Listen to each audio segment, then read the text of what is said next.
பெரியவர்கள் சொற்படி கேட்க வேண்டும். ஹாய் அம்மு, உட்கார். இன்று ஏன் லேட்? உனக்கு போர் அடிச்சு போச்சா? கிருஷ்ணா, எங்க மேடம் இன்று எனக்கு ப்ராஜெக்ட் ஒன்று கொடுத்திருந்தார்கள். ஹோம்வொர்க்கும் இருந்தது. முடித்து வர நேரமாகியது. என்ன ப்ராஜெக்ட் அம்மு? கிரீன் பிளான்ஸ் உடைய சீட்ஸ் கலெக்ட் பண்ணி வர சொன்னார்கள் கிருஷ்ணா. ஓ அப்படியா? உனக்கு செடிகளுடைய சீட்ஸ் கண்டுபிடிக்க முடியுமா அம்மு? எங்க அம்மா எனக்கு ஹெல்ப் பண்ணினார்கள் கிருஷ்ணா. என்ன சீட்ஸ் எல்லாம் எடுத்து வைத்திருக்கிறாய்? தக்காளி விதை, மிளகாய் விதை, முருங்கைக்காய் விதை, அவரை விதை, வெண்டைக்காய் விதை, பூசணி விதை என்று எடுத்து வைத்திருக்கிறேன் கிருஷ்ணா. ஓ வெரி குட் அம்மு. உங்கள் ஸ்கூல்ல டீச்சர் மாரல் ஸ்டோரி சொல்வார்களா?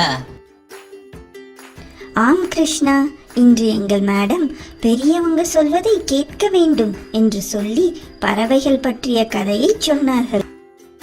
அந்த கதையை நீயே சொல்லு கிருஷ்ணா. சொல்கிறேன் அம்மு. ஒரு முறை பறவைகள் கூட்டம் ஒன்று வானத்தில் பறந்து சென்றது. அந்த பறவை கூட்டம் காட்டை கடந்து செல்ல நேரிட்டது. அப்பொழுது அந்த காட்டில் நிறைய தானியங்கள் தரையில் கொட்டி கிடந்தன. அதை பார்த்த குட்டி பறவை ஒன்று, அதோ பாருங்கள், தரையில் நிறைய தானியம் இருக்கிறது, நாம் போய் சாப்பிடலாம் என்று கீழே இறங்க புறப்பட்டது. அப்போது அவர்களோடு வந்த மூத்த பறவை, கொஞ்சம் பொறுங்கள், யாரும் இல்லாத இடத்தில் இத்தனை தானியம் கொட்டி கிடக்கிறது என்றால் அதன் மேல் வலை பரப்பப்பட்டிருக்கலாம். வேடர்கள் வலையை விரித்து வைத்திருக்கலாம். நாம் அங்கு சென்றால் வலையில் மாட்டிக்கொள்வோம். அதனால் கவனமாக பாருங்கள் என்று சொன்னது. அதை கேட்காத மற்ற பறவைகள் தானியத்தின் மீது ஆசைப்பட்டு விரைந்து சென்றன.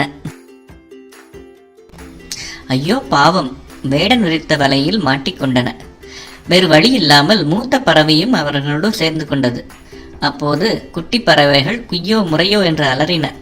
அதற்கு அந்த மூத்த பறவை, இப்பொழுது அழுது என்ன பிரயோஜனம்? இப்பவும் நான் சொல்வதை கேளுங்கள், நாம் தப்பிக்கலாம் என்றது. உடனே குட்டி பறவைகள், நீங்கள் என்ன சொன்னாலும் அது எங்கள் நன்மைக்கே, நீங்கள் சொல்லுவதை நாங்கள் கேட்கிறோம் என்றன.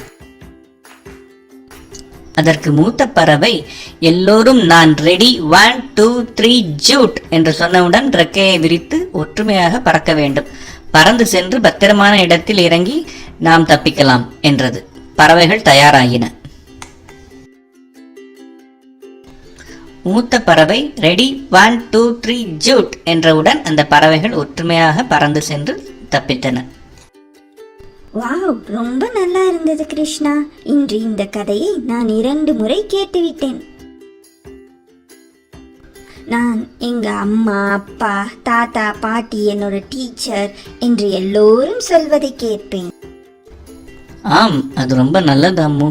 பெரியவங்க எப்பவும் நம்முடைய நன்மைக்காகத்தான் புத்திமதி சொல்வார்கள். சரி, எனக்கு பசிக்கிறது அம்மு. அம்மா தேடுவார்கள், வரட்டுமா? வீட்டுக்கு போய் சாப்பிடு கிருஷ்ணா. பாய்.